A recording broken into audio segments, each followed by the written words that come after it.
Let's see.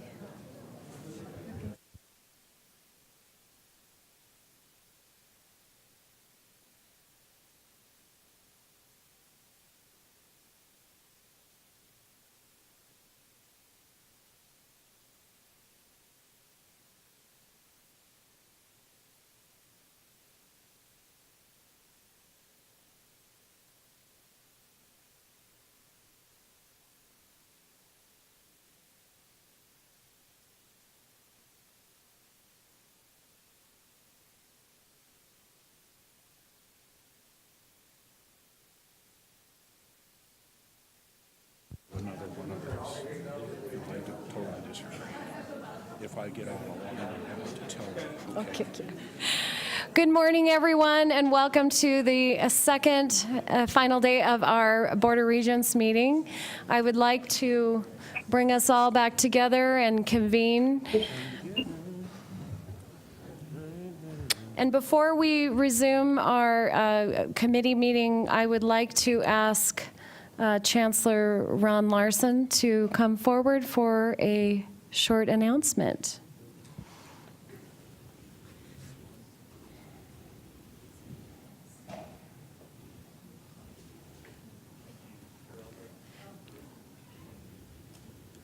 Thank you, Chair Albrecht and the members of the Commission. I just wanted an opportunity to highlight the career of an individual who has served long and faithfully starting at Eastern Montana College and now at MSU Billings. And Terry Iverson, my Vice Chancellor for Administration, this will be her last meeting. She has told me she's retiring. I have spent the last 10 months telling her that that decision need not be permanent. She can rescind it at any time. But I am failing in that task. Her grandchildren are winning, and she is going to retire. So I just want to shout out for years of faithful service to Terry Iverson. Where is Terry? Terry, please stand so we can acknowledge you.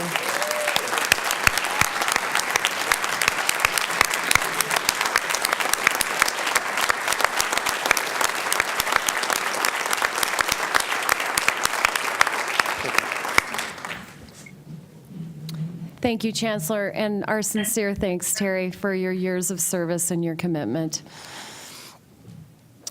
At this point, I would like to hand the meeting over to Regent Nystuen, who chairs the 2-year and Community College Committee.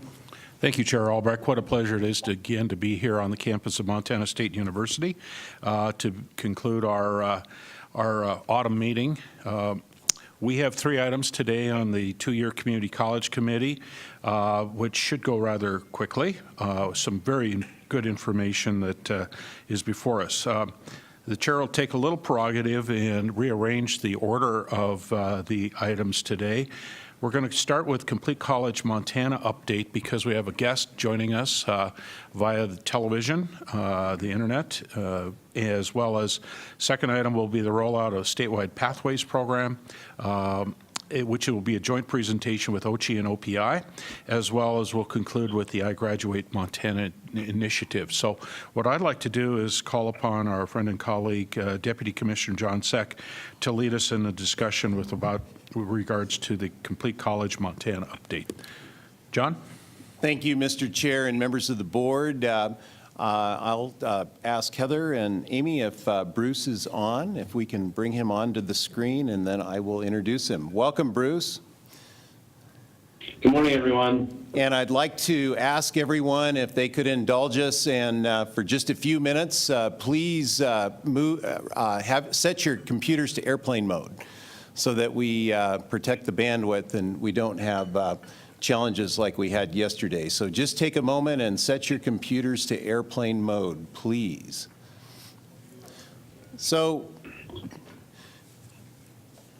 we had a great discussion yesterday about a variety of issues, and one of the things that surfaced yesterday was about the looming workforce shortage in Montana. And I want to set this conversation in context. We are estimating, the Montana Department of Labor and Industry is estimating that 25% of our workforce will retire in the next 10 years. That's 126,000 people out of a workforce of 505,000 people. Think about it. That is significant. We also heard yesterday that the number of students graduating from high school will be flat for a number of years yet.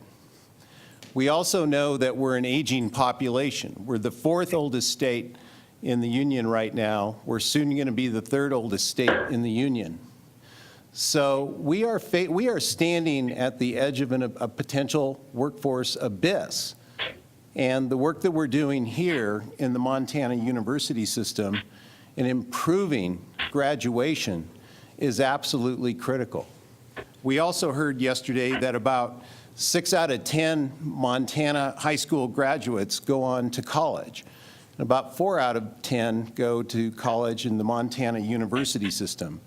A couple of figures that are extraordinary is that if a Montana resident goes to college in Montana and graduates, 78% of those graduates from the four-year institutions will go to work in Montana.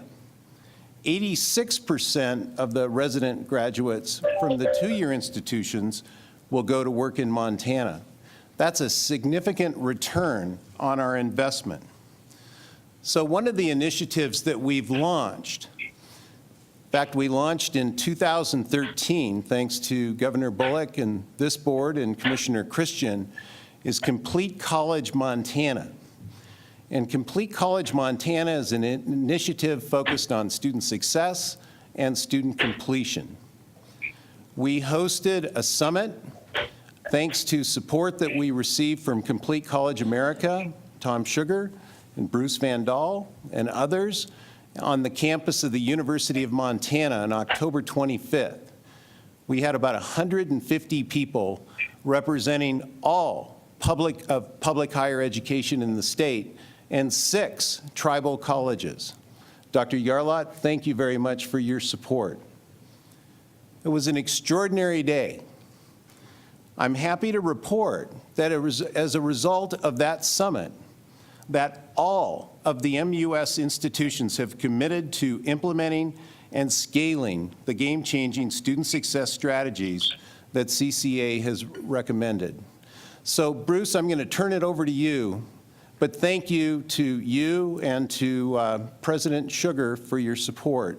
Bruce, by the way, is the Senior Vice President for Complete College America. So, Bruce, it's all yours. Good morning, and thank you, John, and members of the board for this opportunity to be with you today. I have to tell you that it has been a true pleasure to work with John and his team and all of the people at the Montana University system, as well as your institutions over the last couple of years, doing what I believe is some very exciting work, laying the foundation for really addressing these challenges that John just articulated for you, doing what we believe is some really cutting edge and important work that our evidence and what we've seen in the field will generate some really dramatic improvements in critical metrics related to completion and, of course, ultimately in your college completion rate. So it really is a pleasure to speak with you today about, first of all, the progress that's already been made. Right. So for the last couple of years, we've worked closely with the system as well as with the institutions on a couple of very exciting initiatives, one of which is what we call the Math Pathways work, which is to ensure that students who are entering programs of study are getting the right math that they need for their program. Mathematics skills are essential, but depending on the program that you are in, there are different skill sets that students require. And in some cases, that definitely requires an algebra or calculus background if you're pursuing a degree in a STEM pathway. But for other programs, it might require deeper quantitative critical thinking skills like a quantitative reasoning course. And Montana has become one of the lead states in the country to better articulate what mathematics students need and ensuring that they have the opportunity to access those courses and then gain the skills they need to get the right skills for their program of study. And so that work has been established and is being implemented, and that has led to and laid the foundation for another set of work, which we call co-requisite remediation. The idea being that instead of placing students into remedial courses that take up time, take up resources, and frankly aren't effective because students oftentimes never make it to college level math and English courses, and instead placing students into college courses and providing them the academic support they need, if they need it, while enrolled in those courses, can see dramatic improvements in student success. 2 to 3 times the success rates in gateway math and English courses when students are enrolled in co-requisites. And your institutions have begun to scale that reform, and the early results have been nothing but positive. And so it's because of that work that we're seeing a new opportunity. And this is the event that John referenced, to make Montana one of what we call a momentum pathway state. One of 4 states that we've selected that we're ready to provide deep technical assistance to build on the work that's been done in terms of math and co-requisite, to build stronger pathways for students into and through programs all the way to completion, to include things like building degree maps, creating better intake processes to help students make a good choice, an informed choice of a program, and then to provide proactive advising support for students as they make their way through their program path, to intervene and support them to ensure that they stay on track, or if they need to choose another track, to be able to provide them the most efficient path to a degree, so that we limit time to degree, we limit credits to degree, we save money for students, we save money for your institutions, and of course, most importantly, increase college completion rate. So over the next 3 years, we are going to be working with Montana institutions to fully implement this strategy. And as John mentioned, all of the institutions have expressed a commitment to be on board. And it is because of all of that that Montana is quickly becoming a national leader when we think about college completion. We talk about states, you'll often hear states across the country mentioned, like Tennessee and Georgia and Indiana, that are providing leadership on college completion. Well, Montana needs to be mentioned in the same breath of these institutions now, because of the work that's been accomplished and the commitments that you've made to continue that work and to build on that work. And that's what's really exciting about what we're seeing at Complete College America now, is that we see institutions that are not just buying into these ideas, but actually implementing them and demonstrating results and showing the leadership. And so one of the most exciting things that we're doing, that I wanted to take a moment just to mention to you and recognize, in particular, John, is that we are building sort of a community of national experts, people who have demonstrated through their efforts and through the results they've achieved, really recognition and putting them into positions of leadership nationally to be able to show and communicate to others what it takes to be able to be an effective college completion leader within your state, within your institution or your system. And so we built what we call our CCA Fellows, a set of national leaders who are going to advise us. They're going to support other states and provide guidance in terms of sharing their wisdom and knowledge, as well as obviously doing the work and continuing and building on the work that they've already done in the states. And so to recognize Montana and to recognize one individual in particular, John Seck, he's been selected to be one of our fellows. We're thrilled about that. John recently participated in a meeting with us to really shape what that might look like, what that strategy might look like, so that we can actually create an understanding of what it means to be a completion leader, what it means to be a completion institution, and what it means to be a system committed to college completion. And we're thankful and grateful for John's willingness to do that, and to really, it's really a representation of the great work that's gone on in Montana for everyone, that John's a part of our team.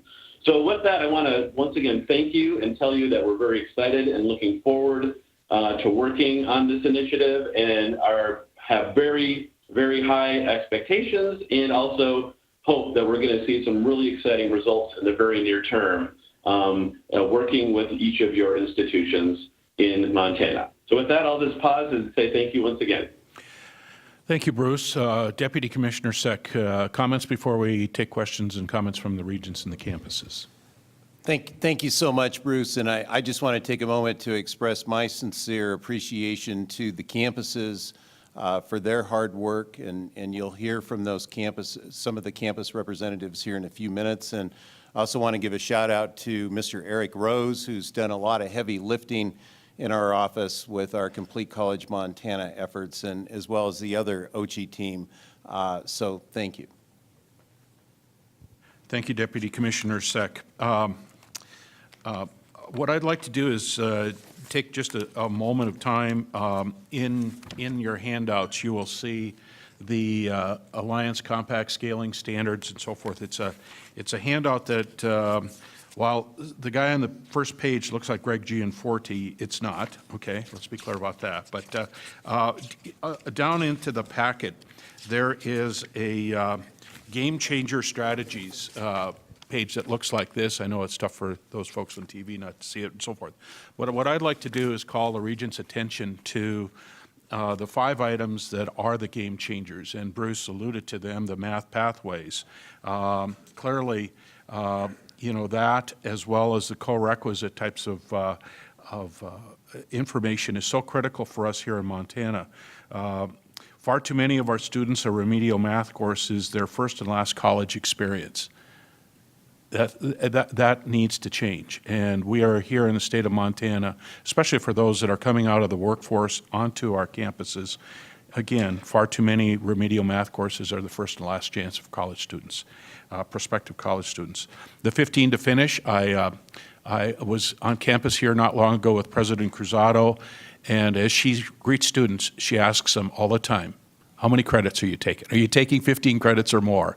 And if not, she probably does a little finger wag at them and tells them to do that. But let's be serious about this. Let's get them going. Now, 15 credits isn't for everybody. I think about our friends and colleagues at some of the community colleges, and trying to find work-life balance for our students is so important.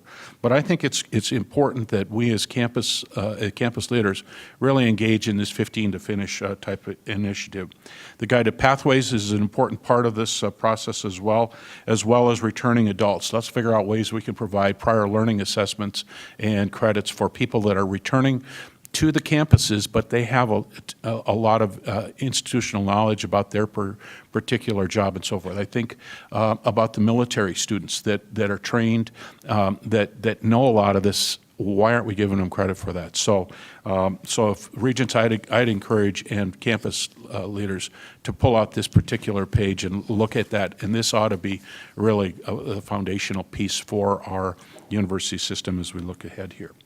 With that, Deputy Commissioner Seck, should we open up for comments, or do we have some other folks that are? We do have a panel, but while Dr. Vandal is on the phone, perhaps the Regents, if they have any questions. Yes, that would be great.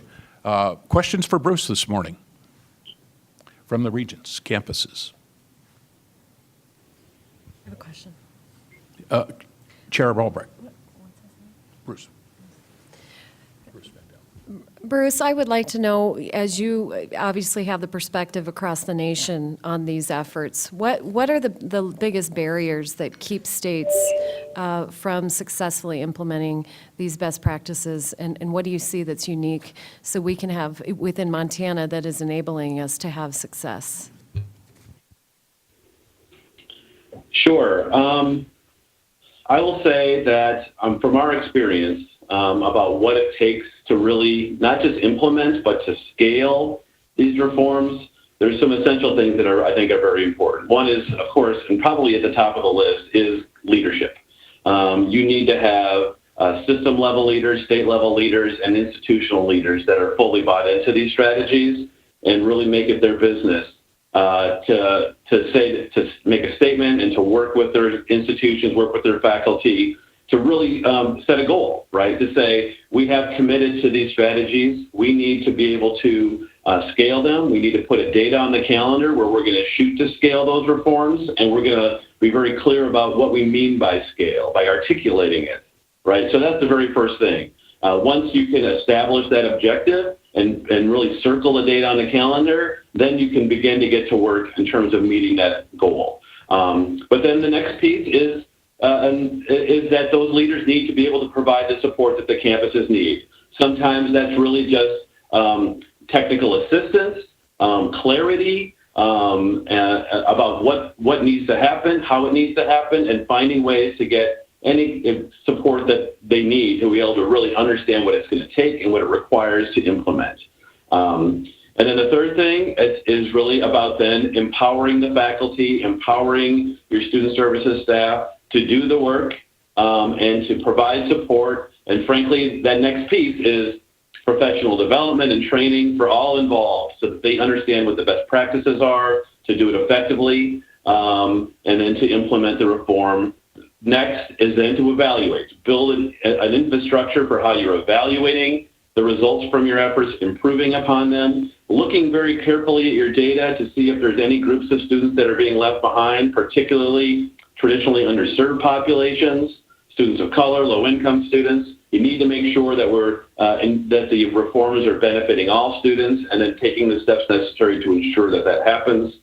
And then I think the last piece is to think about how you sustain the reform over time, right? So whether that means policy or at the institutional level, at the state level, that codifies the work, right? Once there's been demonstrated improvement that you know is the right thing to do, you need to put in policy so that people know that that's the expectation, that there's a new way of doing business as it relates to college completion, and that we're on board with the direction that we're going to sustain for years to come. I think if you can do those things, I think you can see amazing results and really do so in a timely way. I mean, I think the important thing to know is there are plenty of examples of how this has been done effectively. There's no need to reinvent wheels in Montana. It's merely about taking existing reforms that have been implemented effectively and adapting them to your own context, whether that's at the institutional level or at the state level. Thank you, Bruce. Other questions or comments for Bruce this morning? Regent Lozar. Thank you, Chair. Nice tune. I think it's maybe a question for John or Clay, and Bruce just mentioned policy and ensuring that we have appropriate policy to be able to do all these things that we're wanting to do. And as we expand all these efforts across the units, I'm curious if there's any policies that we need to be looking at from a board perspective that need to be either revised, or new policies that we need to create that will remove any barriers to what we all know that to be success of all these game changer strategies we've employed. Mr. Chair, Regent Lozar, we have looked at it some. I don't think there's policies creating barriers. I think some of our policies around the flat spot really enhance the freshman 15, for example. I guess I think you raised a very good question. Is there other policies that we could implement to help strengthen these efforts? And I think we should take, at a commissioner level, a serious look at if there's areas like that we could be impactful in moving them forward. But I don't think, Deputy Commissioner Seck knows of some, I don't think we've hit barriers to what we're trying to do with the game changers. Other questions, comments? Mr. Chair, I'll just add, we have policies in place that support this. For example, 120 credits for a baccalaureate and 60 credits for an associate degree. So that's a great start, and we're completely changing how we approach remedial education. And obviously, I think down the road there might be some policy implications there, but as the Commissioner said, as we go down this pathway, we'll be looking at that. Other questions, comments? Oh, President Cruzado. Yeah. Mr. Chair and members of the board, I do agree that we have in place the policies that we need for the majority of our goals. In the context of the Seamless One MSU, we have been identifying, though, some policies that we will need to bring to the attention of the Regents. Things that our wonderful people in the registrars, admissions, they have found little nuggets that perhaps we just need to revisit. What we have done, the 4 leaders, what we have told them is, tell us what is it that we need to bring to the attention of the Commissioner's office and to the Regents, and we're sure that you will be paying careful consideration to those. Thank you, President Cruzado. Yes, I would certainly think we'd welcome them with open arms. So, other questions, comments?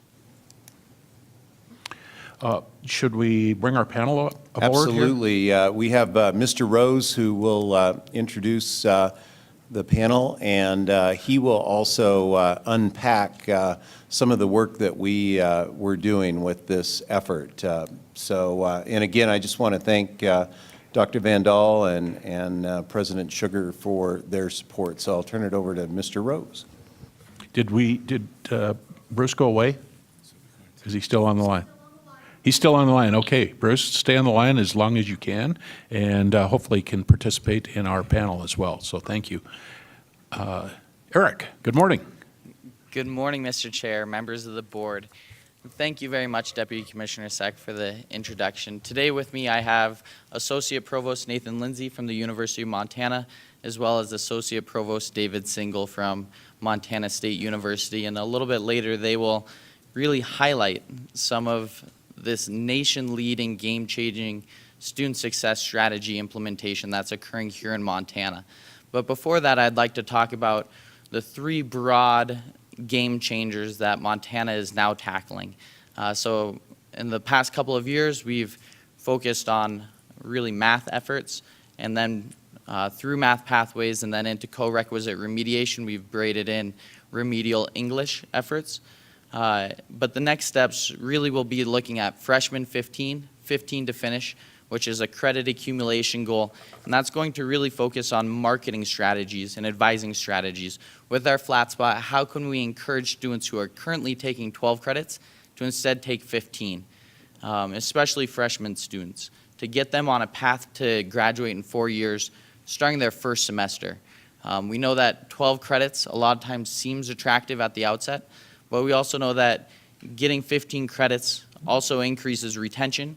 It increases your chance of graduating in 4 years as well as your chance of graduating in 6 years. The next effort that we'll be taking on is really looking at guided pathways, which includes advising students into broad fields of study called meta majors instead of having students come in either undecided and expecting them to choose their major on the first day of college. We'll allow them to choose from a select broad discipline categories and then take those first level classes, those gateway courses that are aligned with that meta major that can then feed into specific majors. We have some really great work occurring on guided pathways, and we know that there's also some technology components that our state is just starting to really look at that go along with guided pathways. And then the third game-changing strategy is structured schedules. And here in Montana, I think we're very fortunate to have really the only national expert in structured schedules when you look at scaling to 100% of the students with the University of Montana Western and their Experience One. But we also have several technical programs that run cohort models with their students, and that is a very strong argument for structured schedules. And we also have lots of instances of campuses really moving students through and delivering them a comprehensive freshman experience that it really blends well with the structured schedule. So with that, I'd like to have Associate Provost Single speak about some of the Montana State University efforts. Thank you. Thank you for this opportunity to present some of the work that we have been doing in Bozeman to advance student success aligned with ideas from Complete College of America. I put numbers and graphs in your packets and focused here on just 3 of the game changers: full-time is 15, pathways to success, and math pathways.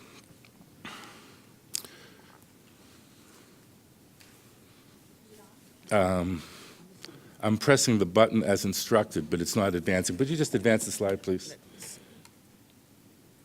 Oh, I see. No, it was on. Okay. Would you? Thank you. Thank you. Sorry. You've heard of the freshman 15. To complete 120 degrees in 4 years, students need to work at a brisk pace, 15 credits per semester. After a campaign to message students and advisors, the fraction of entering students taking 15 or more credits jumped from just half to nearly 3/4. This jump pays dividends in graduation rates, reduced time to degree, and here in Montana, it also means saving on tuition. Now, next slide, please. It's not just any 15 credits, but 15 credits on a structured pathway that leads to a degree. With help from computer science, we delineated these paths by an elegant informatics technique that data mined our student transcripts. I want to call attention to some salient features of this path shown here for mechanical engineering. We want to minimize setbacks in progress to degree if students were to change majors, and half of them do. So we structure the first year like a nested doll. The biggest doll, with 50% of the student credits, is applicable to any degree at Montana State University. The next 30% is broadly applicable within STEM majors. The next 20 works throughout the College of Engineering, and only 10% is particular to the specific major. Next slide, please. One aspect of CCA programming is technology-enhanced advising. So I note that our standard academic pathways are embedded as templates within our DegreeWorks advising tool. Students use them to build individualized plans, which are directly exportable to new registration software that takes the mystery out of converting course lists into schedules. Advising now focuses on academic planning rather than how to register. Next slide, please. Progress to degree happens when the 15 credits attempted are completed.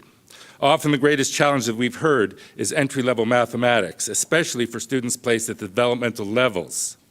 We've been engaged in improving diagnostics for placement, successfully promoting effective use of EdReady to get students back on track even before matriculation, initiating new co-requisite and restart courses with Gallatin College to accelerate the students' passage to university mathematics, and employing CCA-recommended supplemental support.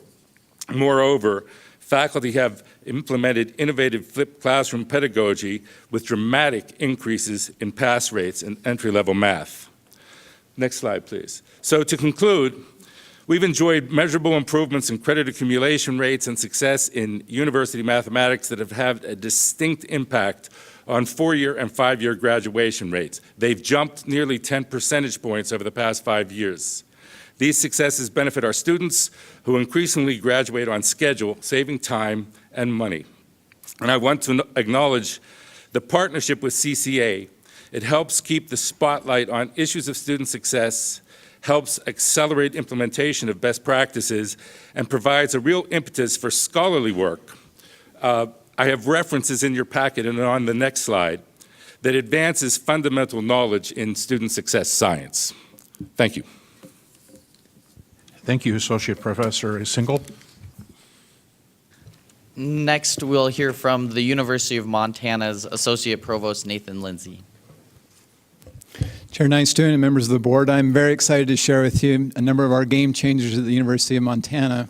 We were delighted to host the summit a month ago, and we were also very happy to sign the shared commitment document because, as you'll see, we were already doing a number of these game changers. First one was for core course registration. In the University of Montana, we describe this as getting many of the students signed up for pre-registered courses. 76% of our students did this in the last year, and part of this was engaging them in the math pathways for the core courses. Each of the structured schedules consisted of the 15 credits, including a freshman seminar that we developed 2 years ago. The last couple of years, we've had about 500 students involved in the seminar, and we're happy to see that the retention rates for students who take the first year seminar are a couple of points higher than students who have not been involved. For the game changer of guided pathways to success, we have an exploratory studies program. These are 7 exploratory tracks helping undecided students in their major discovery process. And in addition, we have major maps that are 3-semester pathways that provide checkpoints for students along the way. Again, the assessment data are very encouraging. If you compare the students who are undecided pre-exploratory studies programs with those who are now in that program, the retention rate is 9 percentage points higher, and we're very happy about that. The next game changer is co-requisite support. We benefited a lot from coming to the conference here in Bozeman last November, and right now we're conducting pilots both in our math and writing courses. They have small class sizes and embedded academic support. Our next step for these is to continue to scale these and to also integrate them with our major core courses and exploratory tracks. Candidly, one of the best benefits of this effort has been greater coordination and collaboration with Missoula College and the Mountain Campus. There have been wonderful conversations between the math and English departments, and that has been wonderful to watch. Another effort is with our Starfish software, our early alert system. This is a software that allows us to track students that may be struggling. Faculty can indicate in this software students who are either doing very well or that may not be coming to class or struggling in other ways. And we piloted this at Missoula College. Their faculty did an amazing job in adopting this, and based on those successes, we were doing it also on the Mountain Campus. And you can see that the early alert usage pre-Starfish and post-Starfish is much, much higher. And it's not only tracking the bad things, as I said, but also giving kudos to students. And the students receive these, and they're grateful for the shout-outs from their faculty when they are doing well. The next game changer is on math pathways, and that's for 3 tracks of quantitative literacy, statistics, and STEM tracks. Over 80% of students who have completed EdReady that we're using, we're happy to see have improved their math placement level. And we've had 400 students who have used EdReady this calendar year. The next game changer, or final game changer, is a new campaign that we've just introduced to our cabinet and to our campus. It was actually the idea of Provost Edmund, and it's kind of our own 15 to finish. You can see here the graphic is 4 to the graduation door. And this is the umbrella that incorporates all aspects of retention and completion efforts on our campus. And it's not only in the curriculum, but in the co-curriculum. It involves all aspects of our campus. And we'll also be focusing on retention efforts of our 2-year students and non-traditional students. But we're very excited about the coordinated efforts that will be involved in this campaign. Also at the summit, we showed a 6-minute video that was created by our student video network, KPCN, that showed many of these game changers. And that video was featured on the CCA national website. There was also a piece in University Business, the national publication. In their daily briefing from November 6th, they featured many of the efforts at the University of Montana. So we are passionate about student success, and we're truly trying to make that happen. Thank you. Thank you. And with that, we'll gladly answer any questions the board may have. Questions or comments from the Regents? Chair Tuss. Old habits. Regent Tuss. Thank you, Mr. President. This entire initiative is something that we've been talking about for some period of time, and this board is deeply supportive of. We've talked a lot about full-time is 15, freshman 15, and I think that's all good stuff. Has there been any serious conversation within the Montana University system of starting our tuition flat spot at 15? Has there been any conversation about truly, if we're serious about this, truly incentivizing, let's get rid of 12. Let's start the flat spot at 15. I mean, I don't know if that's like the world would stop spinning if we did that. But we talk a lot about this. Why not take that extra step? Number one, has there been conversation about that? And number two, if there has, are there things that I'm not thinking about that would be a not good thing to do? I think Commissioner Christian has a thought on that. Mr. Chair, Regent Tuss, I do have a thought on that. We have considered it in the Denison years, so I don't know exactly when that was, but a while ago we looked at that. But to be honest, we looked at it more as a revenue stream. I think the lower the flat spot, the more the incentive. So if you raise it to 15, then you lose that incentive. As it sits right now at 12, a student that takes 15 gets those last 3 credits for free. And that's been a big pitch in the freshman 15 here.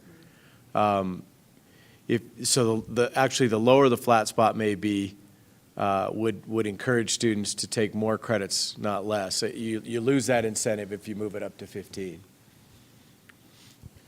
Thank you, Commissioner. Other questions or comments? Well, Commissioner, has there, so the next logical conversation would be, has there been conversation about doing that?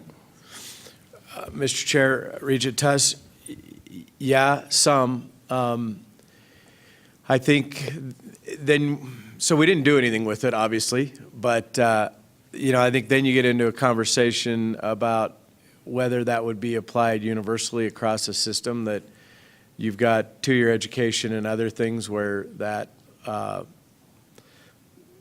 lower flat spot, then, it works both ways. It works as an incentive if it's lower, but it also has a financial advantage if it's higher, to the system, that is, because then everybody's paying that higher amount even if you're taking lower credit loads.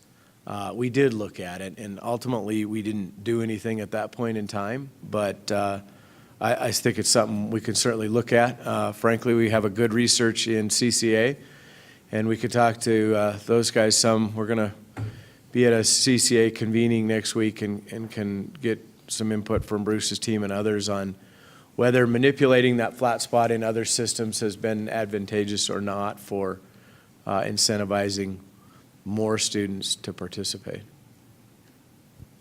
Regent Greenfield. Thank you, Chair Nystuen, and to the panel, as well as to the campuses for the hard work that's been done on implementing these critical retention measures. My question is on the game-changing strategies. One of the ones that's been on the periphery for a while, and we've heard mentioned throughout our meeting yesterday, is the returning adults piece. That's one that wasn't touched on in the presentation, but I'm curious to know what the campuses are thinking about that piece, bringing back and engaging students who maybe have a few credits or a substantial number of credits from an institution but have not completed a degree or graduated. That seems to me to partner really well with the rest of these initiatives, and I'd be curious to know what the campuses are thinking on that front. Thank you. So I'm happy to address that. On our campus, there's a strong program called Return to Learn. This is run by Karina Beck and the director of the Alan Yarnell Center for Student Success. And so we look at all of the people who have completed over 90 credits, but have not completed a degree, and try to find out if they've transferred or gone elsewhere. And if they have no record of degree completion, we reach out to them and try to bring them back. In fact, we've found a student who actually had completed a degree, but just never applied for the degree, and it was a very quick return to learn to have degree completion in that case. So we're very proactive about this, and there are plans to extend this in partnership with all of the partners in 1MSU to have full state coverage, bringing back students and doing this degree completion. At the University of Montana, our efforts with these students is called Project Reconnect. There are hundreds and hundreds and hundreds of students who are so close to graduating, and we've been working with our data office to identify those students and to develop the strategies to help them to finish those final credits. Chair. And one brief follow-up. I'm really glad that 1MSU was mentioned with that. I think for the university system, one of the things that we've said consistently is one of the challenges for Montana is the space between our campuses. And I really think that partnering 1MSU, really one Montana University system with that returning adults goal would be beneficial to engage students wherever they may end up within the university system and bringing them back. So encouraging work, and I'm glad to hear of it. Thank you. Thank you, Regent Greenfield. One of the things I guess I'd like to do is not just have Regent Tuss's suggestion just die on the vine here and so forth. I think I recall from days or the work we've done at Flathead Valley Community College, I think their flat spot is 15. Is that correct, President Karras? So I don't know, or maybe there's other campuses as well that may have that are not directly part of the Montana University. Maybe we could learn from best practices or helpful observations. So, President Karras, any comments at this juncture? Chair, members of the board, that for part-time students, especially a flat spot at 12 to 15 isn't going to make a difference. Sit in the back. Over there. Mr. Chair, members of the board, that for part-time students, especially, and about 2/3 of our students are part-time students, a flat spot at 12 doesn't encourage them to take 15 when they can't afford to feed their families and work and go to school. So that doesn't really entice them to take another 3 credits, and that is one of the challenges for community college and 2-year students to take 15 credits a semester. We did see with the TACT funds years ago during the recession, when those students did receive money to go to school full-time and had their unemployment benefits, that did make a difference in their completion rate. Certainly 15 credits does help students complete, but for many of our students, with the competing factors in their lives, it's very challenging to help them take 15 credits. Thank you, Dr. Karras. So perhaps, Deputy Commissioner Seck, we can kind of keep this as a future discussion item. Is that okay with you too, Mr. Commissioner? Okay. Other questions or comments? How about from President Cruzado, President Stearns, any other things you'd like to discuss about this from your particular campuses? President Cruzado. Just thinking about the future, what I would encourage us to think about, if I remember, I remember hearing about President Denison's proposal, but I think it was a little bit more complicated in that it included an element of tuition adjustment, either before or after 9 credits. And that's why it was far more complicated. I think I would encourage Ochi and all of us to take a look at 2 systems. University of Hawaii and University of Tennessee have very interesting models. The other thing is, for 2 years education, I think it's important for us to think creatively in regards to how can we combine this with structured schedules. 5-6 years ago, I want to say, the provost of the Gottman City College in New York City launched a very novel experiment.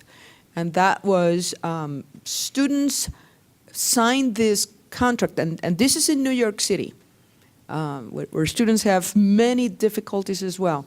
The contract was they did commit to enroll in 15 credits. The college committed to make sure that those courses were always going to be available and to negotiate with their employers so that those individuals made a commitment. They were either coming in the morning, work in the afternoon and evening, work in the mornings, and then come to college in the afternoon or evening, and there were 3 rounds.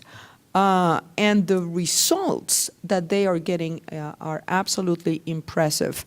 Based on that, our own Great Falls College, MSU, a year ago, launched a pilot project, and perhaps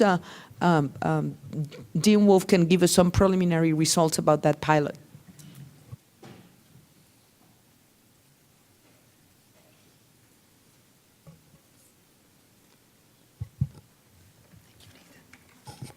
Thank you, President Cruzado, Chair, Board. We did try this 2 years ago where we had students taking 2 courses. They were all taking the same 2 courses for 8 weeks, 2 courses the next 8 weeks, and then a stringer course across the whole 16-week semester. We only had, I think, 14 students involved in that, so it was kind of our first attempt at structured scheduling.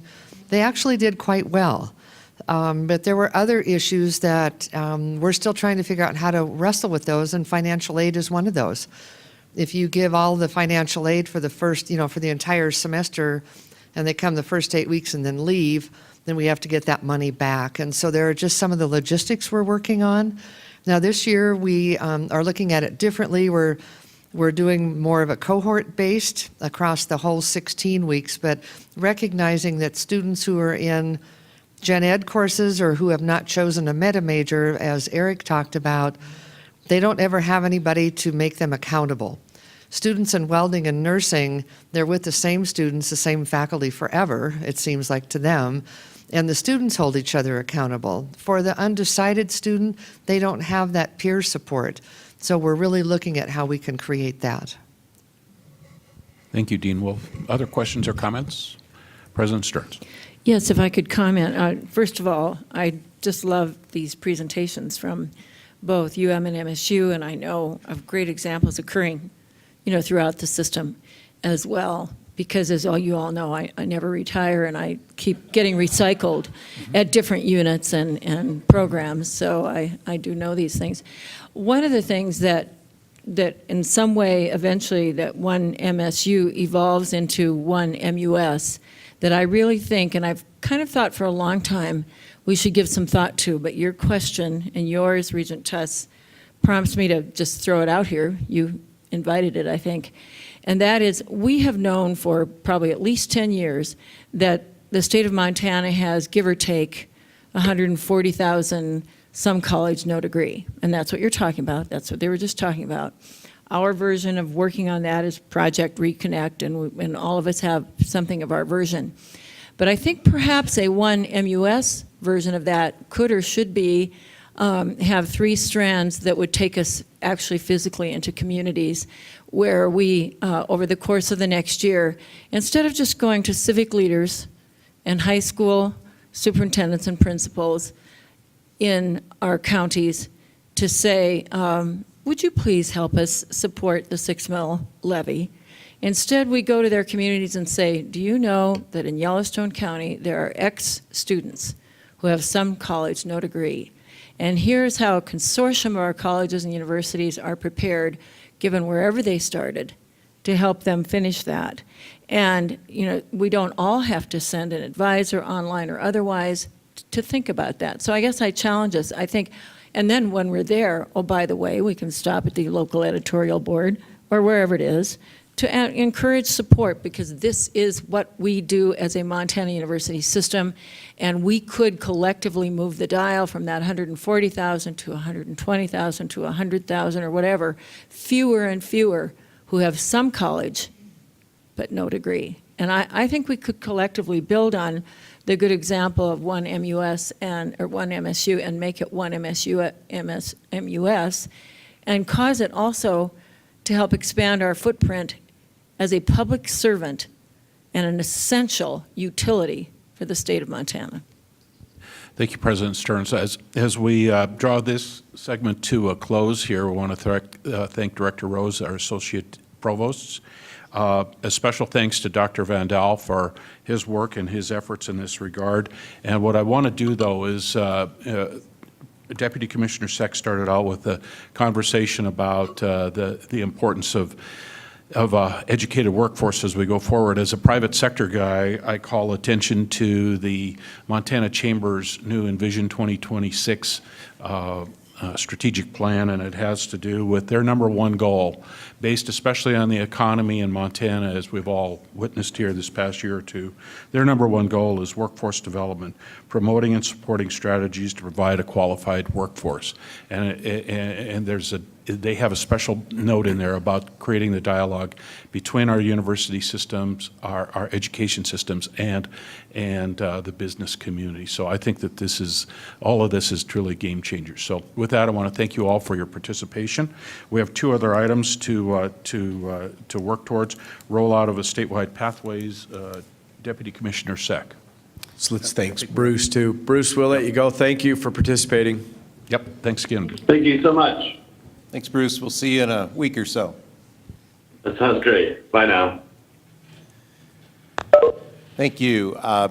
Mr. Chair, as our next panel is being seated, I'll just tee it up by saying this next conversation fits into what we've been talking about, the need for more educated workers in the state of Montana, the anticipated workforce shortage, and improving our pathways from high school to college. So I'm going to turn it over to Amy Williams, who is managing this effort. Amy? Good morning. Thank you, Deputy Commissioner Seck. Mr. Chair and members of the Regents, it's always a pleasure to be here with you. And usually you see me talking about dual enrollment. Today I'm going to talk about the other side of my job, and that is Montana Career Pathways. And it's a program that lives in the Venn diagram of 3 intersecting circles. It lives right in between high school, college, and business and industry in the workforce. So to frame that out, that's kind of your point of reference to keep in mind. For the past year, the Commissioner's Office and the Office of Public Instruction have been working really behind the scenes and arduously behind the scenes on a major overhaul of an existing program called Big Sky Pathways. This overhaul updates our program and brings us into alignment with national best practices and trends in career technical education.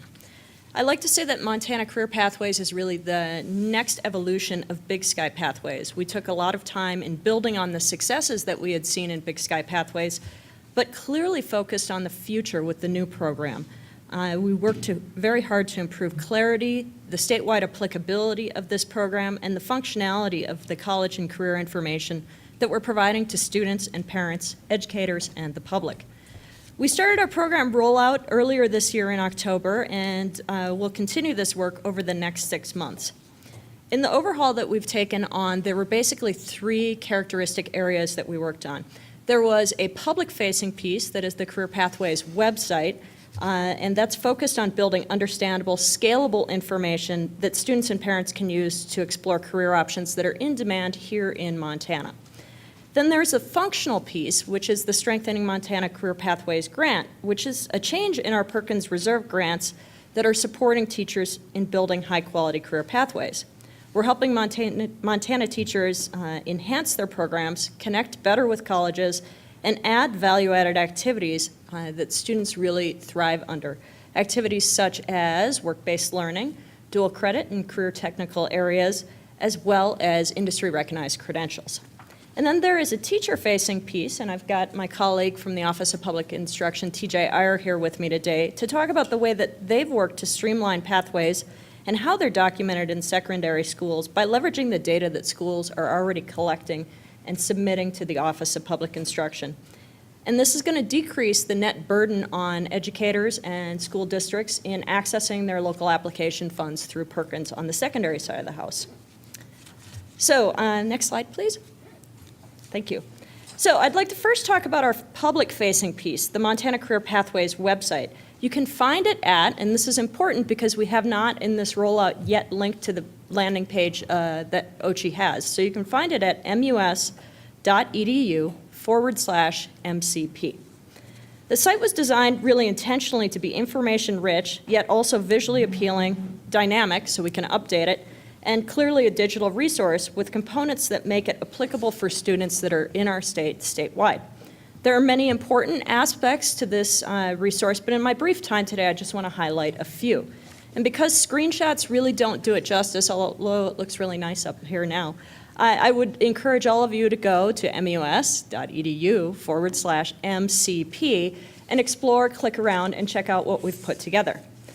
We put concerted effort in showcasing information that has repeatedly resonated and been reported to us to resonate with students and parents, things like time to degree, the relationship between careers and majors, projected earnings, and projected demand in the state of Montana. The information is labor market referenced and will be updated annually.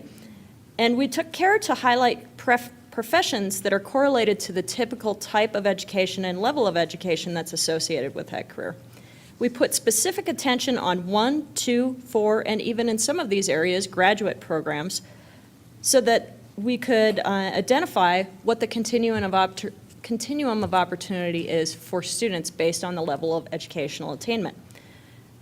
Also important to note on this is that we've included and identified apprenticeships as an opportunity, particularly as new apprenticeship opportunities and pre-apprenticeship opportunities are in development across the state. Next slide, please. There are special call-outs to areas that our previous program really didn't highlight and identify for attention. These are events, organizations, and activities that help students explore and engage in careers while they're in high school. And you'll find these call-outs in the boxes such as get involved, try your hand at work, and industry-recognized credentials, which my colleague from OPI will talk about some of the role that this has in recent legislation and why there's concerted effort to increase the visibility of these programs. Next slide, please. There's also an emphasis on ways that students can explore and engage through high school classes that are suggested in a given pathway, as well as, and this is predictable for those who have worked with me, dual enrollment classes that are of value in the pathway as well. And we've included links to online options in both sectors. And while the information that we've designed here is really put together to capture students' interests at a high level, We've intentionally provided links and resources for further investigation by linking directly to colleges that offer the program, that's the lower box here, as well as linking to valuable resources for more detailed planning like Montana Career Information System and the Career Lab. That way we are helping students to kind of envision the big picture ideas of what they want to do and the directions that they can go and how to support that. But we want to link them to resources that can help them dig deeper and get them there when they're ready. I owe a deep debt of gratitude to my colleagues at the Commissioner's Office as well as TJ's team. It was a lot of work to pull this together, and so Jackie Treaster and Eric Rose were particularly integral in the development of this, as was Edwina Morrison at our office. Next slide, please. So equally transformative and impactful are the changes we've made to the way that we manage and direct Perkins funds to support CTE programs in the state. My colleague TJ will discuss changes that OPI is implementing on their side of the house, but I wanted to touch briefly about how colleges are supporting and indeed driving this initiative. So strengthening Montana Career Pathways grants are grants awarded from our Perkins Rural Reserve Fund. They're competitively awarded to campuses to strengthen the pathways and the connections between secondary and post-secondary education in areas where there is workforce demand. 10 campuses received awards this year, and they've outlined a really ambitious scope of work that will help enhance CTE programs in schools across the state of Montana. All the work planned for the year is designed to help teachers and students increase that engagement with career areas that are found on our career pathways. Specifically, we've worked very hard with the campuses on developing and expanding access to dual enrollment courses, work-based learning opportunities, and industry-recognized credentials that support and enhance these pathways. Efforts in strengthening Montana Career Pathways grants have a strong emphasis on collaboration with Montana's career and technical educators. And there are a variety of student events, teacher trainings, parent and community outreach opportunities that are going to be offered in the state to further the connections between high school, college, and industry. So it's going to be an exciting year. So I'd like to hand off to my colleague TJ Iyer, who oversees CTE at OPI, to talk about the changes that their team is implementing to support Montana Career Pathways. Thanks, Amy. I'm TJ Iyer. I'm a representative of the Office of Public Instruction, and I am here representing my CTE team that's done all the work. I just get to take credit for it. I would like to compliment the board on their high standard of agenda control. You have furthered the education standard for all of us. I was here yesterday and hopefully was presenting, so I got to come back today. I appreciate that. Next, this slide in what you see on the board is our behind-the-scenes slide. This is a slide for teachers, for counselors, for administrators to see what the guts of pathways are, how they can set up their schedules, how they can organize their school to better counsel their students and set up their program of study to better transition students into post-secondary opportunities. This is not something that a student looks at. This is something maybe a parent is presented with or a counselor or teacher uses for their program of study. Next slide, please. This is just a very simple piece that we would use, schools would use to be able to advertise their programs. Within these different boxes would be the listing of courses that you could give to a student or an 8th grader when they are planning their program of study when they're transitioning into secondary schools. Next slide, please. And this is what we have up on our website right now for just a very basic frequently asked questions that allow parents to go there quickly and begin the discussion with their counselor, teachers, students, administrators to begin the idea of a program of study for their students. Next slide, please. And this is really the work that has gone behind the scenes at our office. This is how we're going to, this form is going to be utilized to gather information from our schools because it is taboo in secondary schools to ask for more information or any more data points. so that we try to do all of this without asking them to spend more time, more paperwork, more efforts to try to do these pathways. We're trying to make this as simple and easy and clear as possible. And what this form does is it takes the data that they submit every fall and puts it into a form that we report back to them to say, this is the information we have of the pathways that you have existing in your school. And right below that, we will then ask them to report back to us on an unofficial way is what they're doing in their work-based learning, their job shadowing, their industry-recognized credential, so that we begin to build a baseline understanding of what is actually out there in the state of Montana that's going on. Because we know that there's a lot of really good things that are happening out there, and we need to take advantage of that, share that, and build frameworks so that other schools can duplicate it and utilize it. And one of the other reason we're looking for work-based learning and industry-recognized credential, dual credit, work-based learning things is in House Bill 647 in the last legislative session, language was added to our CTE funding formula that said that schools can receive funding for work-based learning experiences that can include work-based learning, job shadow, and we have not defined that. And that's what this baseline is attempting to teach us what's going on out there so that we can include all the valuable things that are in there. And they will report that back to us this spring.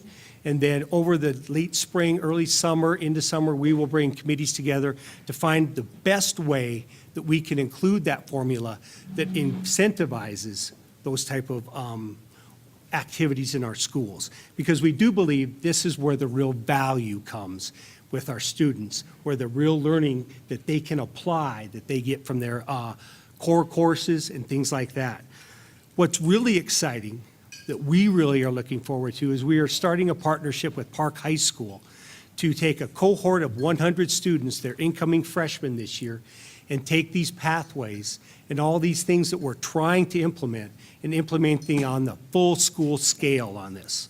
We're meeting December 8th with their entire school administration, counselors, not all their teachers, but a representative group of them, as well as Amy, myself, our OPI team, and what's exciting is the Department of Labor will be there with Megan Lannon and Nissan, what's Nissan's last name? Burbage, and trying to bring business and industry into the schools so that we can really answer the questions that the workforce is asking of us and prepare our students, not just for moving on to college, but moving on to college in a way that they're ready to be employed.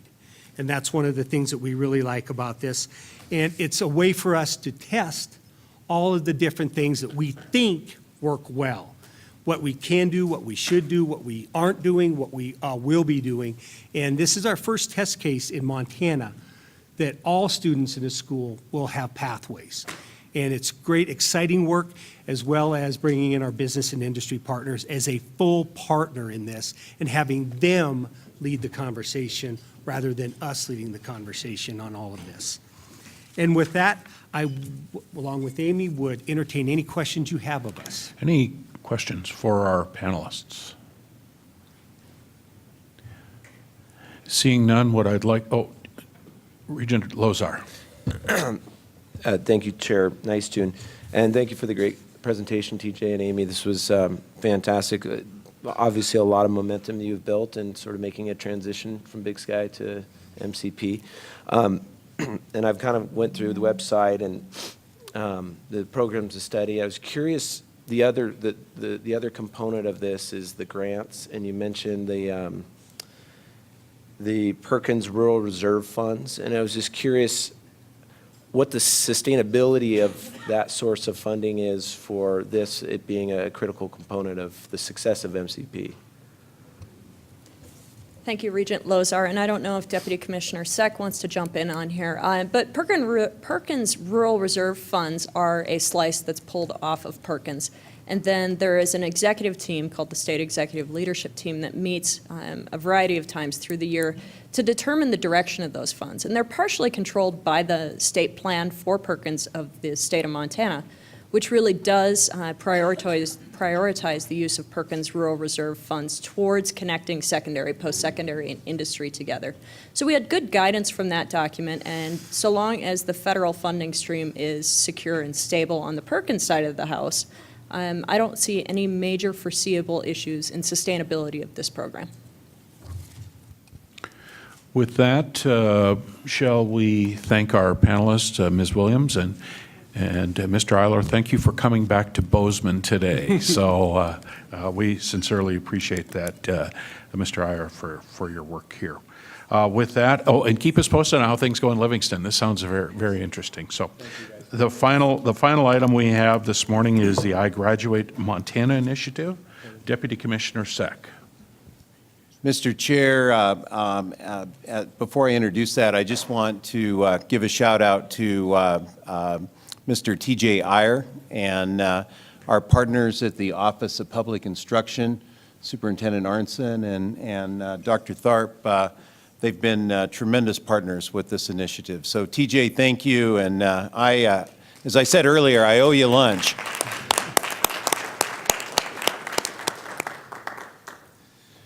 We were very pleased to learn that the Montana University System and the Office of the Commissioner of Higher Education is the recipient of a grant from the Dennis and Phyllis Washington Foundation called I Graduate Montana, as the Commissioner referenced in his remarks yesterday. And well, we are the lead agency for this grant. It involves the Office of Public Instruction, the Montana Department of Labor and Industry, and many different industries around the state. And it's really very simple, the goals of the grant. It's to continue the work of Graduation Matters Montana and emphasizing that graduation from high school is job number one. You have to graduate from high school. And then what we want to do is beginning in middle school, we want students to begin thinking about their careers. And I think that really ties back to the presentation you just saw from Amy and TJ about career exploration and pathways. And then we want students to be thinking about their careers and the courses that they should take in high school, beginning in the 9th grade all the way through the 12th grade, and courses that involve dual enrollment, AP, so that it really sets the students up for the next stage after high school, whether it's a 2-year or community college, or whether it's a 4-year college, or whether it's a tribal college. You know, we want the students to be thinking about that next step. And then working with the Department of Labor and the work that Dr. Kirk Lacey has been doing, what are the next steps after graduation?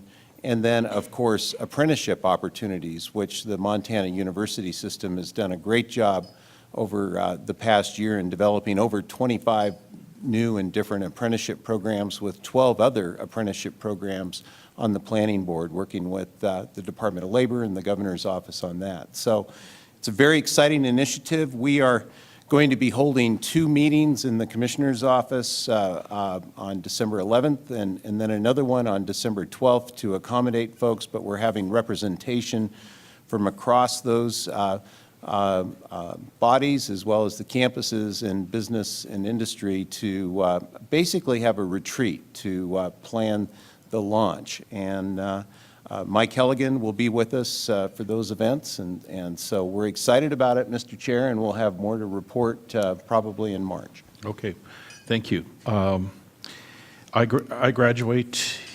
Any other comments, thoughts? Deputy Commissioner Sack? No other comments. And I just want to mention, with respect to our Complete College Montana and Complete College America initiative, Dr. Van Dahl FedExed these documents, and they just arrived, and Eric ran over to Montana Hall, so I will pass them to the board. Okay. Thank you. Yep. With that, Madam Chair, it's yours. Thank By you. the way, I think I did contribute to the delinquency of our agenda and our schedule. I think we ran a little long this morning. All good. For all the right reasons, I hope. All good. You know, I think this deserves a shout out to the Dennis and Phyllis Washington Foundation, most certainly.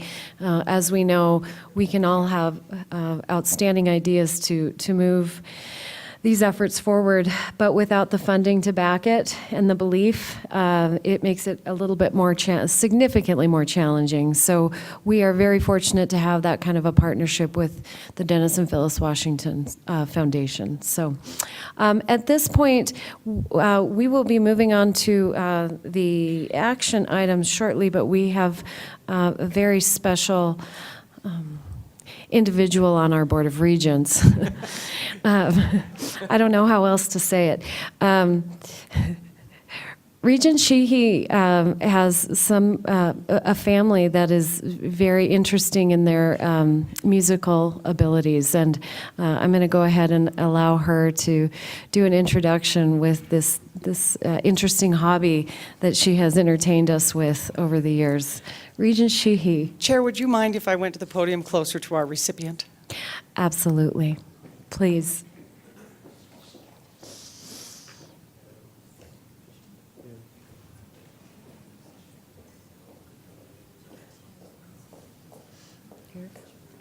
We've honored one of our native Montanans here.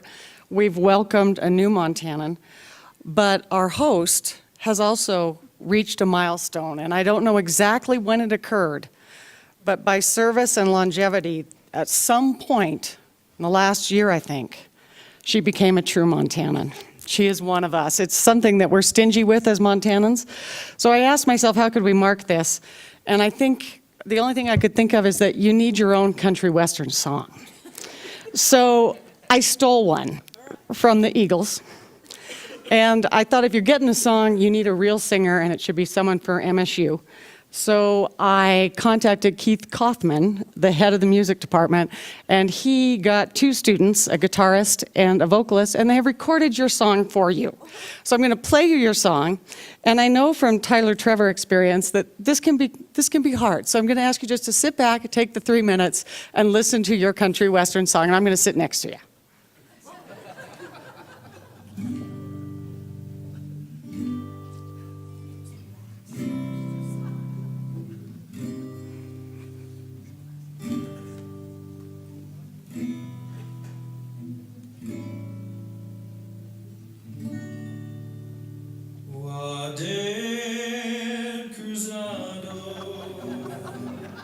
You bring us all to our senses. You've been out building fences for many years now.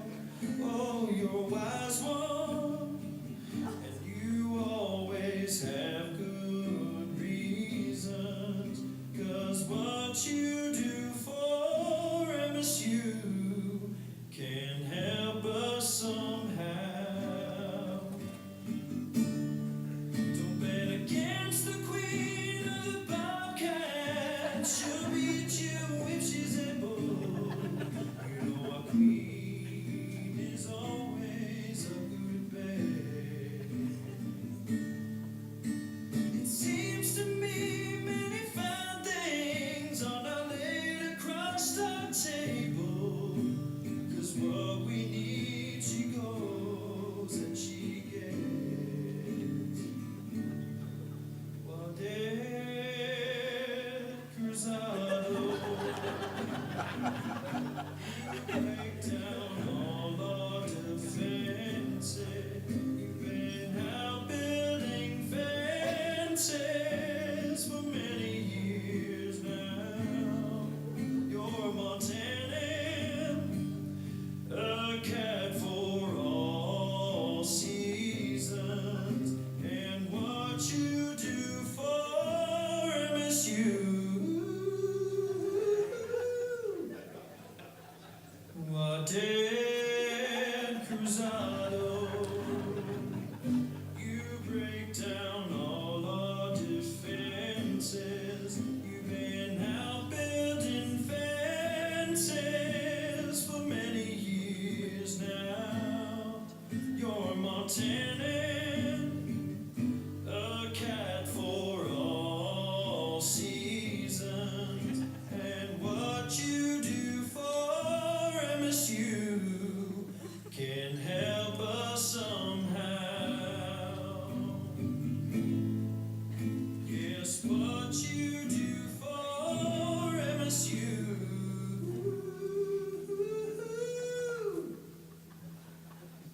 helps us all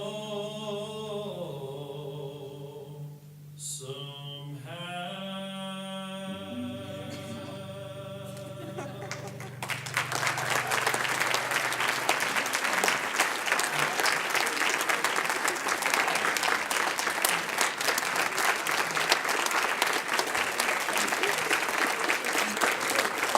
So your singer was Gavin Askin.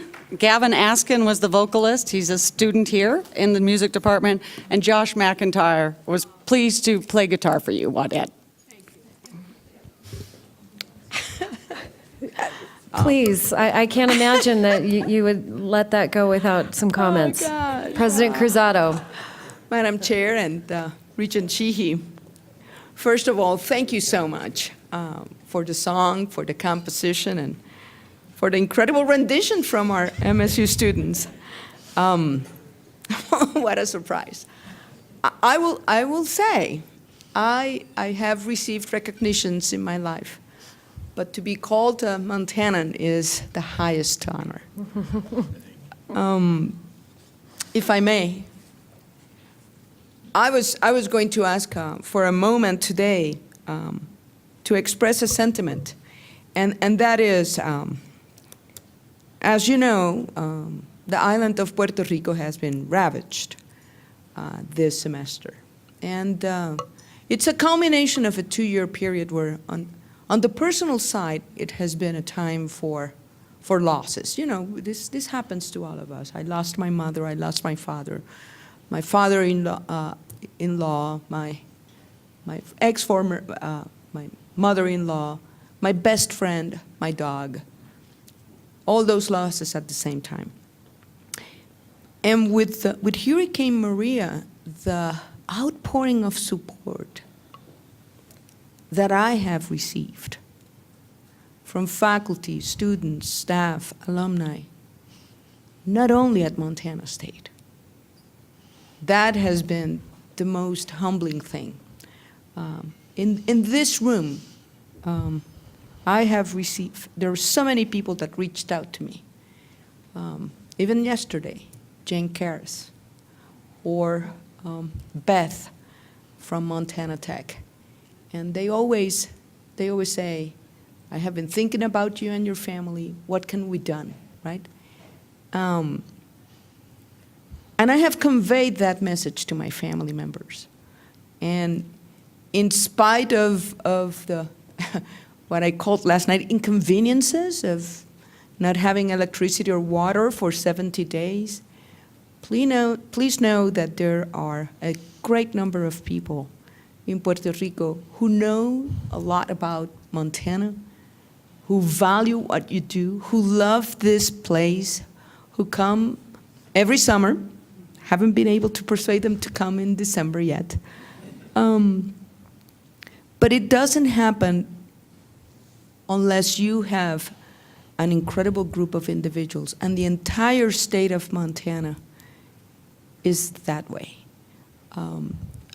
This is a good moment for me also to thank the Commissioner and the Regents for affording me the incredible opportunity to serve in this great institution, but also for calling this my home, and now I'm Montanan.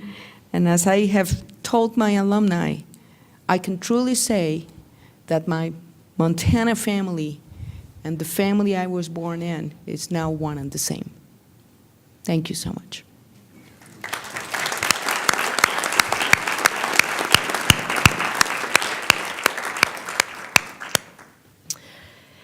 Thank you. And you truly, we have one large Montana University system family, and we are fortunate because together we can make extraordinary things happen. And part of that is the embrace of knowing how much we respect the work that everyone does in the system. So thank you so much, Regent Sheehy.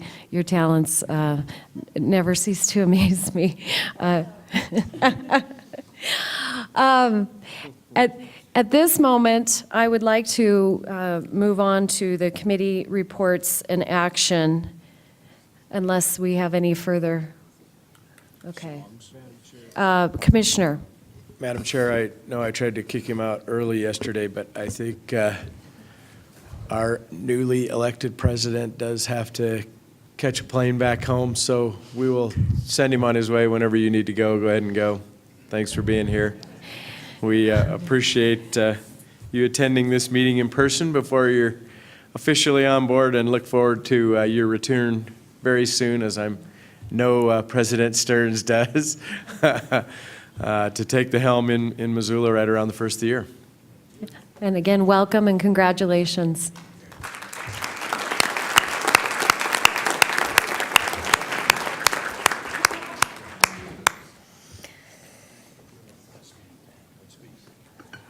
Take care. Thanks. Okay, so we're going to move to the first committee action items.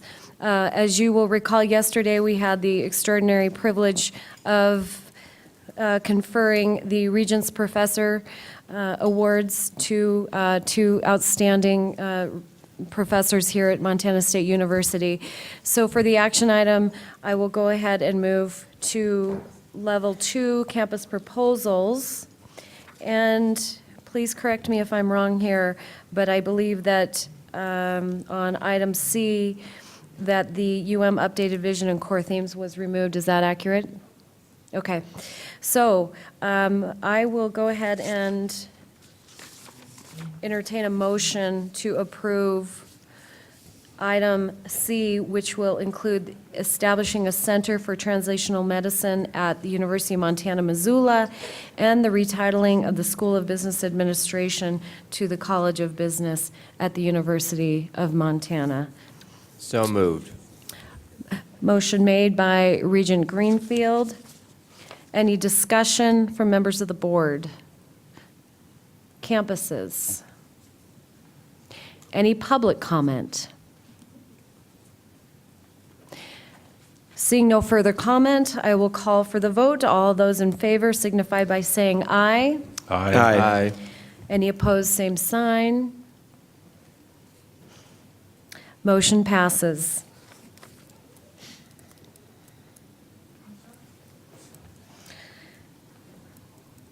Next committee item is under Budget Administration and Finance Committee. We will move to the facilities. First item is request for authorization to name the College of Engineering MSU Bozeman. Madam Chair? Yes. Do we need a motion for the entire consent agenda? Indeed, we do. Thank you. I would so move. Items A through H for the consent agenda. Under Budget Administration and Finance. You need to go back to ARSA, probably. Sorry.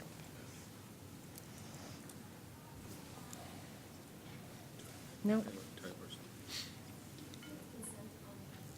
Yeah, we don't have any consent on, ARSA. Okay, so we're back to budget. Okay. Consent agenda, I have a motion from Regent Tuss for the consent agenda items A through H. You can do the whole thing. J. Yeah. Q. Through Q. Q, Including the staff items. including staff, pardon me, thank you. Items A through Q, thank you. Any discussion or corrections from members of the board? Any public comment on any of these items? Again, we're A through Q on the consent agenda. Seeing no further comment, I will call for the vote. All those in favor signify by saying aye. Aye.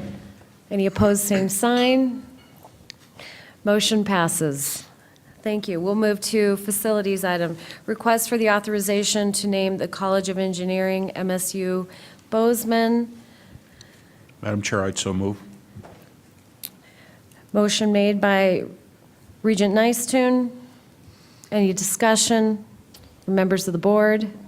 Regent Greenfield. So this is one I just want to call attention to again. We heard some public comment about the process, and I really would encourage us to revisit our policy and perhaps explore that option a little bit more in depth. I don't want anyone to feel like they don't have the opportunity to meaningfully comment and participate in this process. And so I would just encourage us to reflect on that and note that the MSU campus was just trying to follow the policy as was laid out. So that's on our end, and we need to fix that, in my opinion. Absolutely. Thank you for making that point, Regent Greenfield. Regent Sheehy.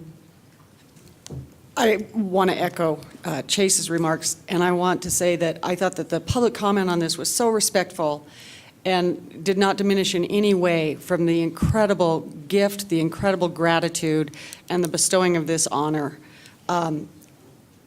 This is just a really amazing story and an amazing gift, and out of all of this, while we have some policy concerns, I do want to be very emphatic how thankful we are. Oh, okay. Any further discussion from members of the board? From the campuses? Any public comment? Seeing no further comment, I will call for the vote. All those in favor signify by saying aye. Aye. Any opposed, same sign. Motion passes. We have now approved that the Montana University System authorized and has approved the Montana State University to name the College of Engineering the Norm Asbjornson College of Engineering in honor of our Winifred native, Norm Asbjornson.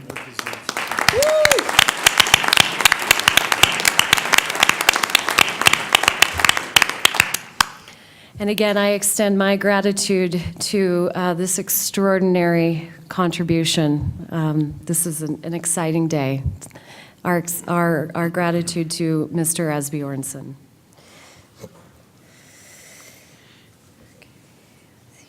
Okay, item B. Request for authorization to construct a residence hall and proceed with the issuance of facilities revenue bonds at MSU Bozeman. I will entertain a motion to approve the item. So moved. Motion made by Regent Lozar. Any discussion from members of the board? Regent Nystuen. I would like to recuse myself from this vote if there is a potential for our bank or our company to potentially purchase this bond, be involved in any type of financing. I'd just soon go on record as not having voted favorably for this. So thank you. So noted. Regent Greenfield.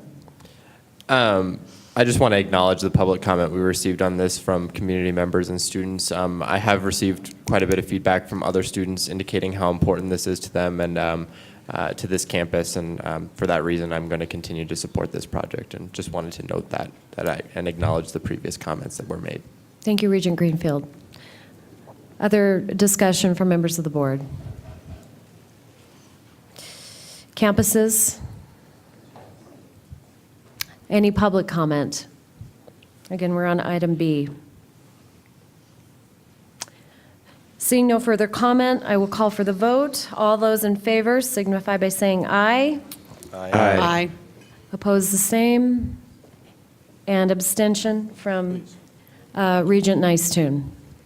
Motion passes. Congratulations, President Cruzado. Item C, request for authorization to construct and improve Dobby Lambert Field Sports Facility at MSU Bozeman.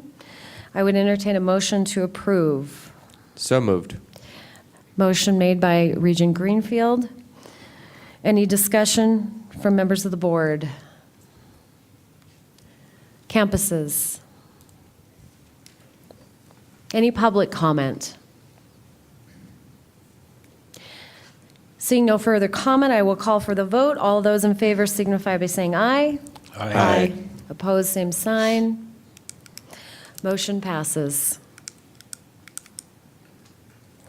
Item D, and this will be our last item, as item E hiring of the president of the University of Montana, as we all know, was passed favorably yesterday. This is the last item.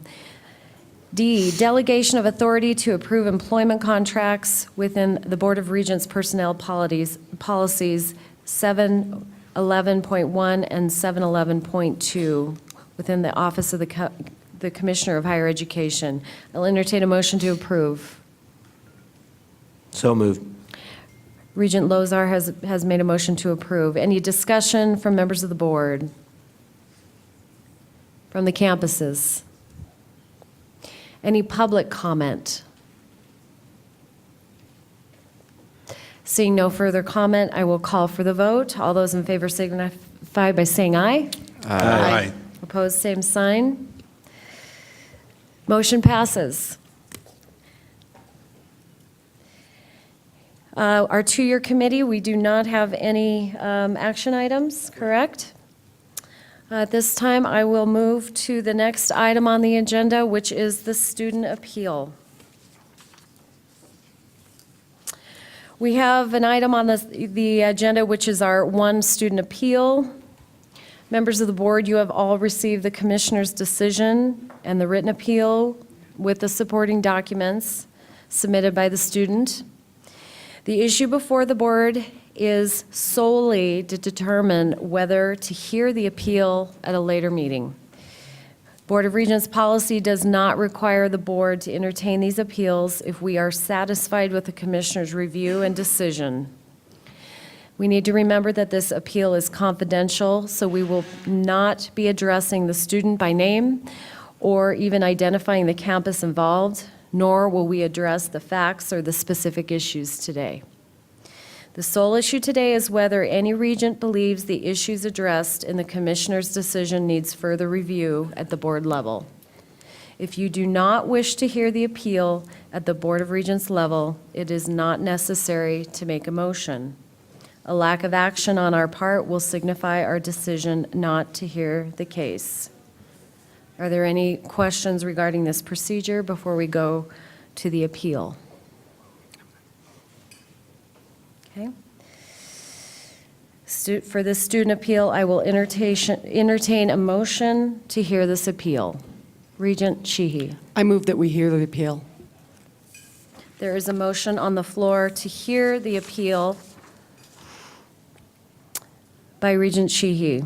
Any discussion from members of the board?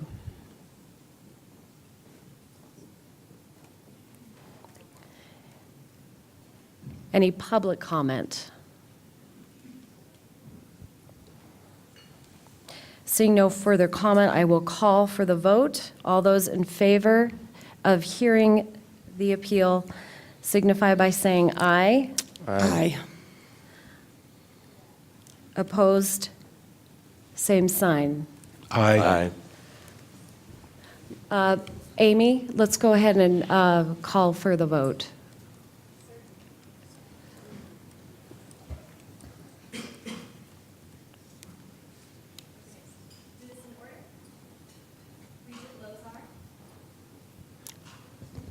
No. Yes. No. No. Yes. No. Motion fails.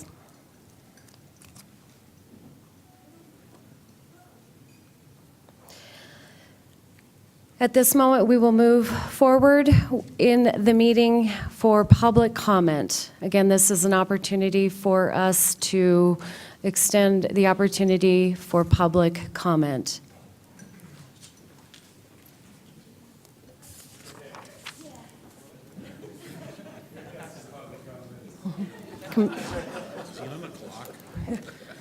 So I hope I'm not too subtle in my sports team affiliation.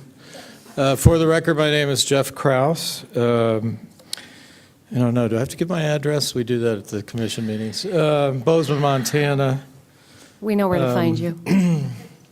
I read today that nuts are good for the brainwave, and so I stand up here maybe the nuttiest former regent you know. I do want to say hi to my friends that I didn't get to say hi to at breakfast, and Jane Karras, my inspiration for becoming involved in two-year education, and my friends on the staff of the Commissioner of Higher Education. How are you? Amy, Angela, I don't know where Tyler went, the rest of you. It is good to see you. I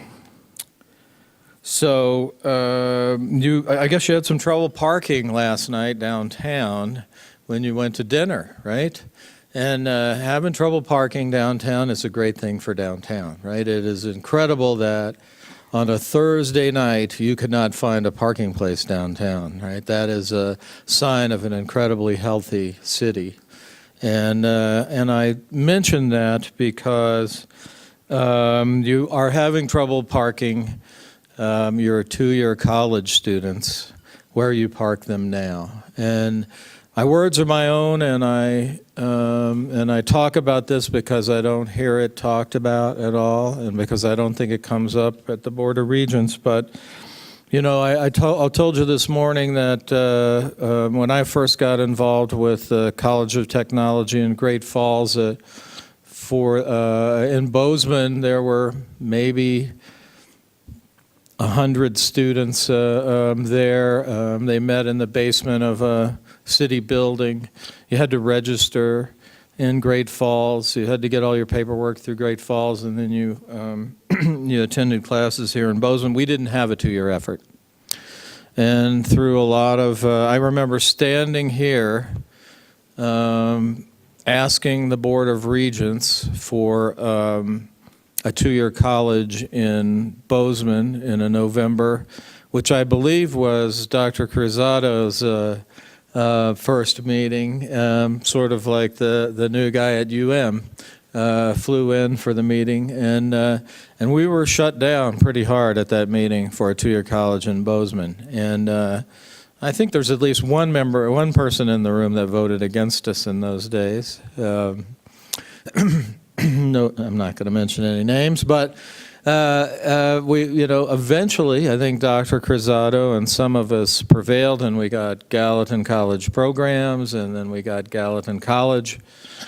And then I went out personally and knocked on a couple thousand doors, and Bob Hietala knocked on a couple thousand doors, and we got the county commission to put a ballot measure on there, and it passed, and we have a mill levy that supports Gallatin College. What Gallatin College doesn't have is a place to park its students. It has a little place out on Frontage Road, and it has a little place at the high school, and it has a nice administrative office here on campus. But it does not have a building, and I know that university presidents and mayors and even regents have an edifice complex. That's E-D-I-F-I-C-E, edifice. We like building them, right? We love putting them up, and I'm not. I would have put Gallatin College in Kmart if I could have gotten away with it, but the abandoned Kmart. But wherever, it is rapidly becoming time for Gallatin College as a building to rise to the level of importance on the Commissioner of Higher Education's agenda and the Board of Regents' agenda. And I don't believe there's enough advocacy for this, but I've never been a person to shy away from that. I believe there's almost 650 students enrolled now. Most of them are from Montana, right? These are Montanans. They're typically place-bound. They are coming back to school to improve themselves. They are high school students. They are people immediately out of high school who pick the two-year program so that they can stay at home. They may be taking this as their first opportunity to higher education. But what this is an unprecedented opportunity for the people in this area. And we are incrementally improving that opportunity. Look, we were up 16% last year. We're up almost 300% since I became involved over 10 years ago. Bozeman is a place where economic opportunity happens, and that's not an accident. It's not an accident that we're booming, right? The infrastructure of the hospital, the infrastructure that the city has put in place, the infrastructure of Montana State University, those things, government infrastructure is what supports the incredible private investment that's going on in this community. And one of the places that we're critically short on is trained workforce. There are over 1,000 jobs available at the job service right now. There is something like a 2.3% unemployment rate in the Gallatin. That's residual, as you know, inflationary. And I think we do need the wages to inflate. By the way, you're a big driver of wages in this area as well, so inflate them. But I would tell you that we are woefully short on our workforce training. The opportunity is here for Gallatin College to grow, not just by 100 or 16% or 20%, but by leaps and bounds to double and double again, provided we have a place for that to happen. And it will serve Montanans. They will come out of those programs with jobs, and employers are anxious to hire them. You have been elevated, Board of Regents, Commissioner. You've been elevated to a very high level, to a position where you are expected to see the future. You're not supposed to be just seeing what's happening now. You're on a high hill, and you can see a broader horizon and a farther horizon than the rest of us down here because of your position of leadership. And from that high hill, you must see the future. And you can look to the Flathead, and you can look to Missoula College to see what the future of Gallatin College can easily be if you will provide that resource. The community is here. We have stepped forward. We have a levy. We just passed a $125 million bond issue for another high school. This is an education appreciative community. We're willing to step forward, but you need to prioritize Gallatin College, put it on the map, so that we can recruit to that position, we can recruit to that institution in a way that makes sense. And I believe if you build it, they will come. So I don't expect it to appear magically somewhere on Dobby Lambert Fields or somewhere, right? You just improve them. But I do expect it to rise to the level of importance. I expect to read about it on your agendas. I expect to hear about it at the legislature soon. And I ask you respectfully to do that. Thank you for the opportunity. I'm aware that I'm standing between you and adjournment, so I appreciate this opportunity to give public comment, and if there's anything I can do to help you, please let me know. Thank you. Any further public comment? Further public comment?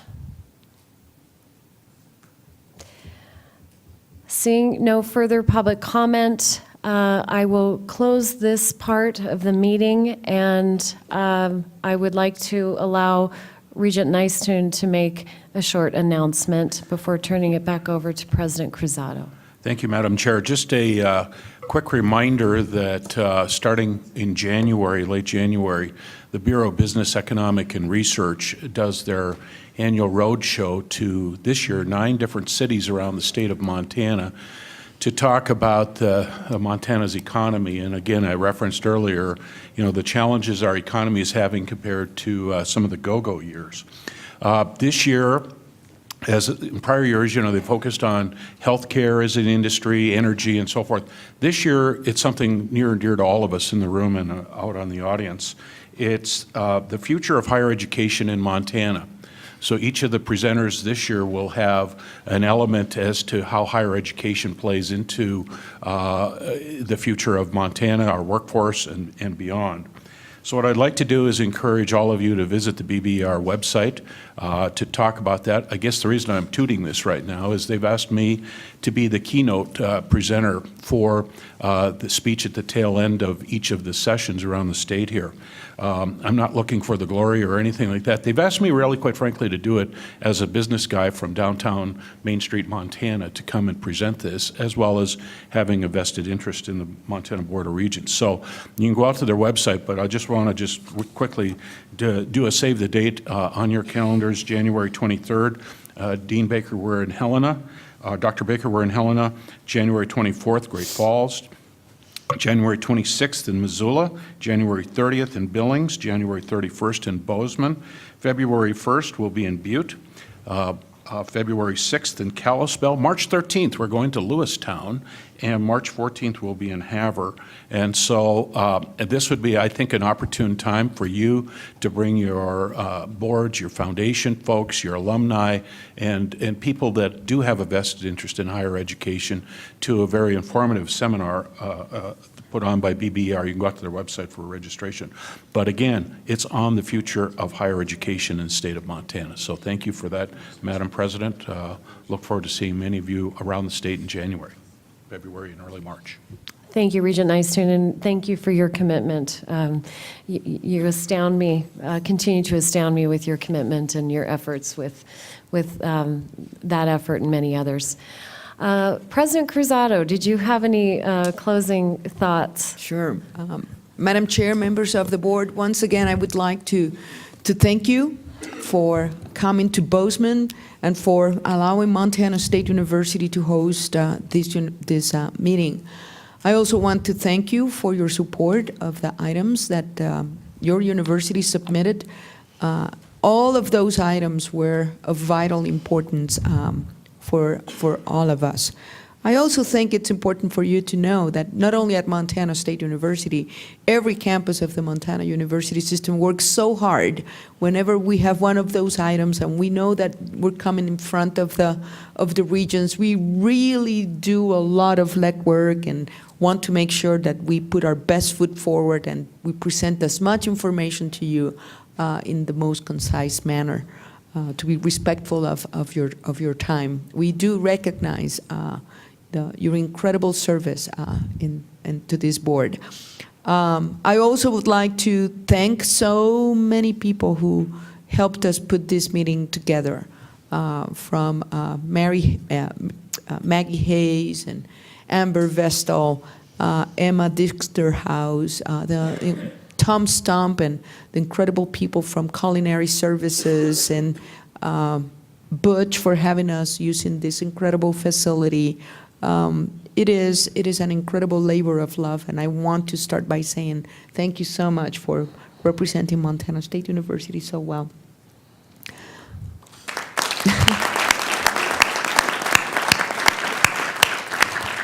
Also, one more note, thank you so much, Sheila Stearns, again, for all you have done for all of us in the state of Montana.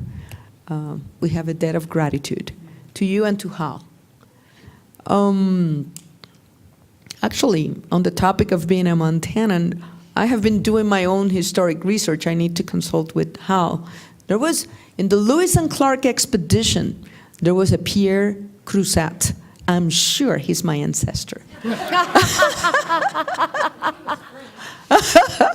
Yeah. People travel. I also want to, on the topic of adding my thanks, I want to thank Terry Iverson. Terry has devoted the best of her talents and her years, not only to Montana State University Billings. She's a class act. She is incredibly smart. And on top of that, also, she's funny. So thank you, Terry, for your hard work.